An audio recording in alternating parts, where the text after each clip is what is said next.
Oh, yeah. We're the #1 place to work in the country. Are you serious? In like 20 other countries.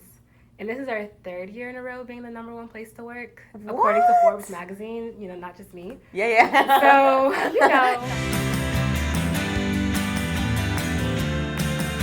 Hey everyone, welcome to Casual Career Fridays, where I, your host Gabby, will be talking about career tips for college students. Today, I'm joined by my friend Alyssa, who works here at Cisco.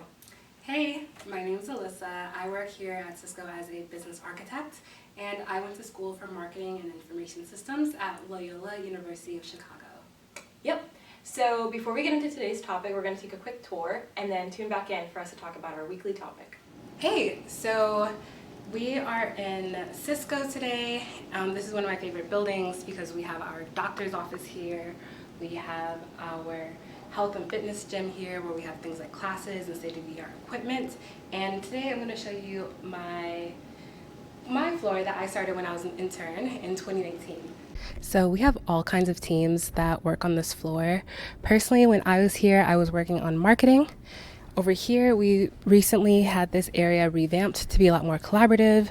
You'll see we have desks all over the place, but there's no set desks. Anyone can sit wherever they like depending on the day. Here you'll see our break room. And I'm going to show you my favorite corner of the office. So when I was an intern here at Cisco, this was our favorite place to hang out. We would always sit on the couches, work collaboratively, maybe watch our company meeting on the big screen here. Sometimes they would have breakfast in the morning for us over there. And we have these small meeting rooms on the side here if you need a little bit more privacy for an independent call. So when you're walking around Cisco, you'll find all kinds of little gyms around campus. This is a really cool one because we have a massage chair here where if you need a little break in between meetings, you want to chill out before lunch, you can come here and, sit down and rest. Well, another little thing, especially for folks in marketing, a lot of us are very creative. So I love that they showed us this kind of a mural that they have for us where interns from over the years have written their names, colored it in, colored on top of each other. This is kind of like an intern tradition for those in marketing. Hi, this is an area on campus I personally have never used, but a lot of people do. We have tennis courts that double as pickleball and basketball courts, and we also have volleyball courts here. We have quite a few on-campus teams that meet up a couple times a week.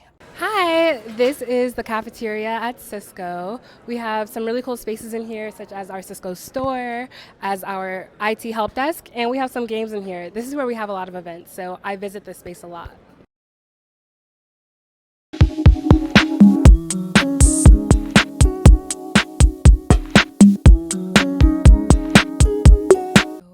There's an arcade on this floor. I always have trouble finding it, but let's go look for it.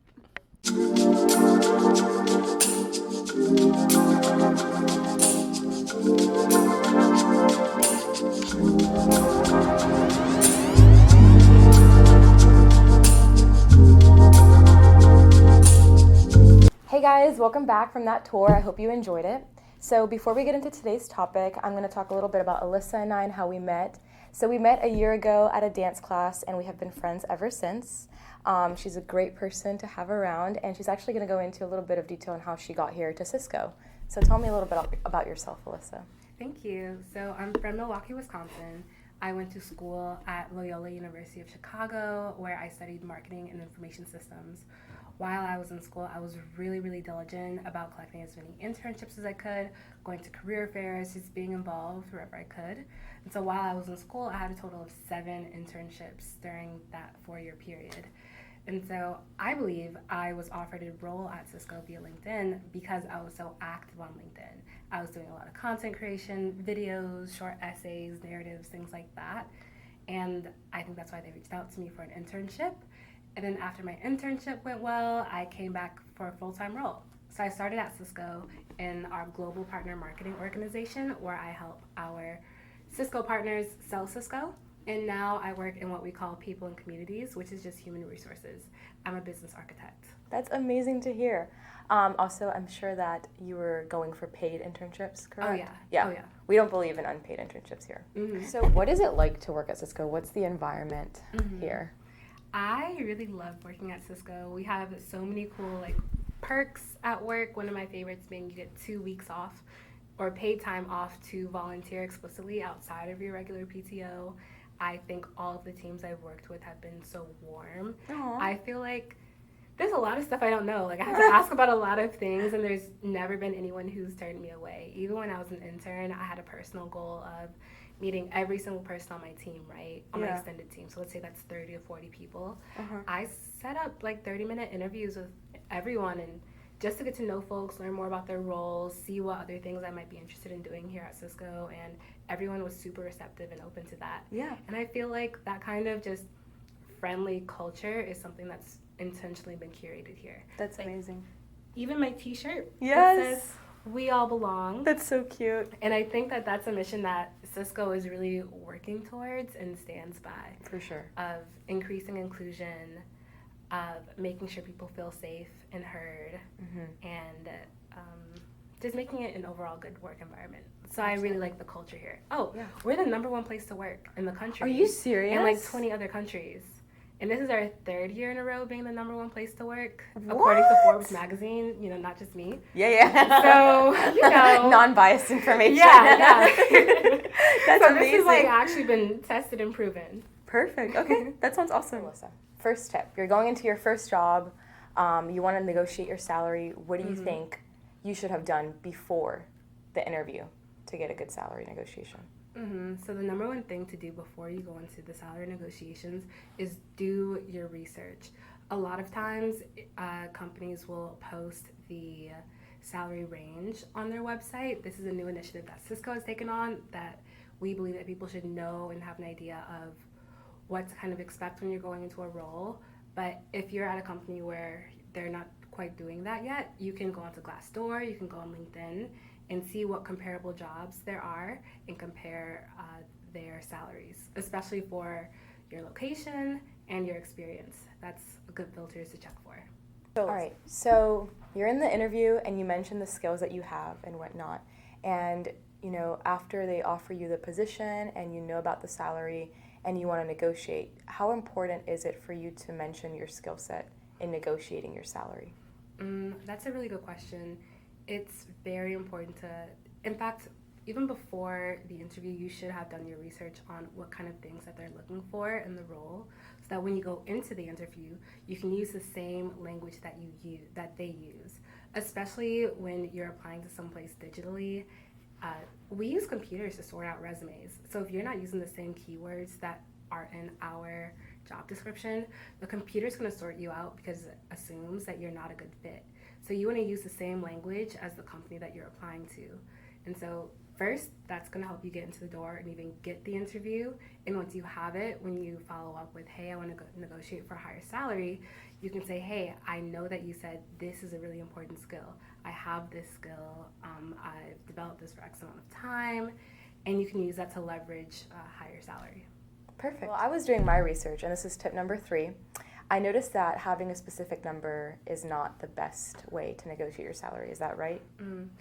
Yeah, I honestly have seen kind of mixed reviews on this one, but I personally like to go with the range because if I say, let's say, 70 to 80,000, and I know I wanted 70, that gives them space to actually give me 80, right? A closed hand doesn't get fed, so it doesn't hurt to ask for more. Perfect. What if you love this job and the company, but they can't meet your salary expectations, but they can offer up other things? What other things should we be looking for as college graduates that a company is offering for us? That's a good question. Other things to look at is their benefits package. So what kind of healthcare do you get? Is there free food in the office? Do you get like dental? What kind of insurance do they offer? What kind of here we have a subsidized gym where you can go at a discounted rate compared to other places. We have annual bonuses. Ask about how their bonus structure works. Maybe you can negotiate a 5% bonus instead of a 3% annual bonus. And so even though you're not going to get that extra $5K up front, you'll get it on the back end. Another thing you could ask about is a sign-on bonus. When I moved from Wisconsin to North Carolina for this role, they gave me a sign-on bonus to help with the moving process. So that's other things you can consider. Perfect. Okay. So lastly, to conclude this video, Sometimes as college graduates, we think we need to make a decision really quickly. This is the first job that you're getting, you're super excited, and you think that this is what like you need to do, right? But I was reading online and it said to take time from an offer to think about it and come back. So when the person that's hiring you asks, oh, how do you feel about this salary price? Is it okay to think and sit back for a second and then tell them that you'll reply another time? Yeah, within reason. Okay. So the trick is, if a company is hiring, they need someone now, right? It's already too late. They need someone to be working ASAP.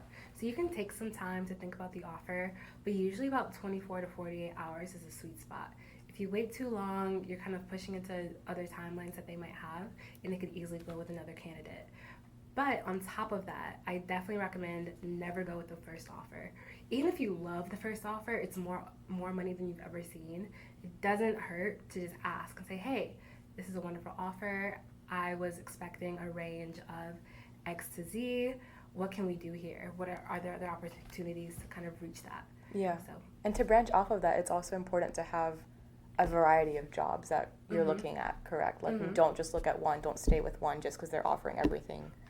Right, okay. Well, before we end this video, I want to ask you, how can people find you? Where can they have you as a resource? Absolutely. I am very active on LinkedIn.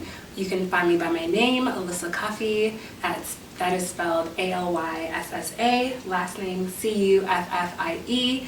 And if you're into like art and Durham and just learning more about like the local community, I'm super active on Instagram as well. My Instagram handle is ALWHYSSA.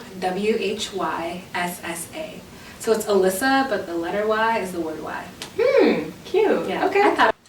Thank you guys so much for watching. I hope you enjoyed. Thank you so much, Alyssa, for having us here. She was super helpful, and I hope it helps you guys in your future. Be sure to check out UCS's content library for more salary negotiation tips and other career resources. Thanks for watching.